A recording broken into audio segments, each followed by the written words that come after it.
Yeah, g'day Chris, Marty VK5VZ, mate. I've got this TS830S in front of me here.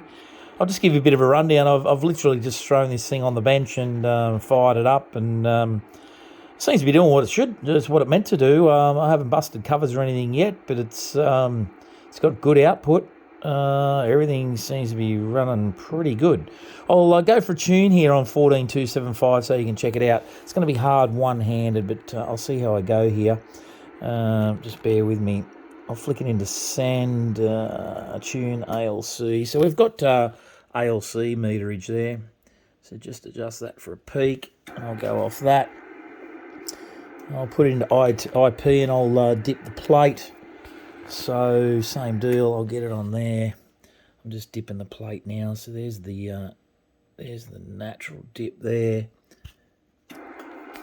So currently, just by dipping the plate, currently got 15 watts peak there at the moment, which is pretty standard. So now I'll go for RF, still in tune, and I'll just peak and dip plate and load and see what we get out of this thing. A little bit hard while I'm in front of the camera here, but I'll just come off for a second. I'll let it cool down. A little bit taxing keeping it on too long, but just going to hit it there. Oh yeah, still up around 17 watts at the moment. So I'll just see if I can peak it any further. I could probably carry control a bit more actually. So just going for a peak on the meter here. It's pretty good, like it's very touchy, these things. All right, happy with that there. So I'm going to go for CW RF now. So it's in RF for that tune just then. So I'll go CW RF, same deal. Plate and load, just a peak for maximum. I'll see what we get. Straight away on the load, we're up there. Bit on the plate, bit more on the load. Again, they're touchy. Oh, she's touchy. Not bad though. I'm not going to say there's something wrong with that. Alrighty, so I haven't reduced the IP, so I'd expect the IP right now to be a little bit up. I'll turn that hash down. I'd expect the IP to be up. So here's send with where we're at. So we're 133 watts. Let's look at what the IP's doing there from that tune. So quite high at the minute. So easiest way to do that is drop the carrier. Heading for about 265. So there's 265, and we'll see what the output is. Should be about 100. She's to spec, so there's no problem there. So that's a good tune up right there, mate. That's on 14275. Actually, I must have bumped the VFO a bit, but it doesn't matter. But, you know, I'm on a dummy load here at the minute, but everything's doing what it's meant to. All the buttons and switches are working. Monitor, RF attenuator, the RIT and the exit there. What else? So VBT and tones, everything's sounding good without actually having a signal. Like pretty good. Shifts, I shift a notch. Actually, I'll put that on. So again, they're all working the way they should. But anyway, it needs an on-air test. I'm going to bust the covers and have a bit of a look inside, probably tomorrow.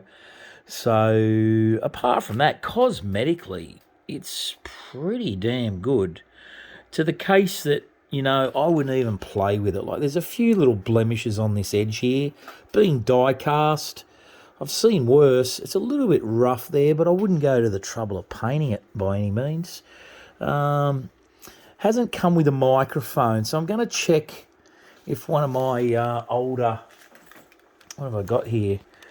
Like one of these older MC or HC10s or whatever they are. I'll see if one of them work, but yeah, it didn't come with a mic, so I think these things run pretty standard. I got a manual with it, which I'll probably make a copy of this manual because I haven't got an 830 manual. But this is a genuine manual, and I'm pretty sure these came with like a desk mic. Yeah, so they're pretty sure they came with this type of desk mic, which would be probably an MC50 or 60, something similar to that little sucker there. But anyway, so I'll probably put the MC50 on it and just to get some audio tests done with it. And I reckon alignment, like just looking at the way things are here, alignment seems pretty good just off the drive hash noise and lifting the hash noise just through the drive. Everything was 12 o'clock where it should have been. But over the top, like realistically, cabinet's not bad. There's no dents. I could probably put a couple of fresh button-up screws here. I've got some brand new ones of them that are ex-factory. But a few little blemishes just here. It looks like it might be tape. It's a little bit raised, so it might be a bit of tape. It just might need a bit of a clean-up. But got a good handle. Handle's pretty smick. Everything's good. It's got all the little feet, which sometimes they go missing. It's got feet underneath here, which you can't see, but there they are there. But everything on the back, pretty standard as well. So overall, mate, pretty happy with this thing. It may not take much to get going, but I'm just going to check out the HV caps, etc. See what sort of shape they are and see if any rupture ports are blown. Generally, if the rupture ports aren't gone, I wouldn't even touch them. Obviously, the more you dig in, the more cost you start adding to these things. But I'm just going to cosmetically check internal. I'll suss out some resistors and some pretty standard things that I know about these. And if there's anything a bit suspect, for sure, might be a case of swapping out a couple of resistors on the HV board or rectifier boards and things like that. So I'll do a bit of probing tomorrow.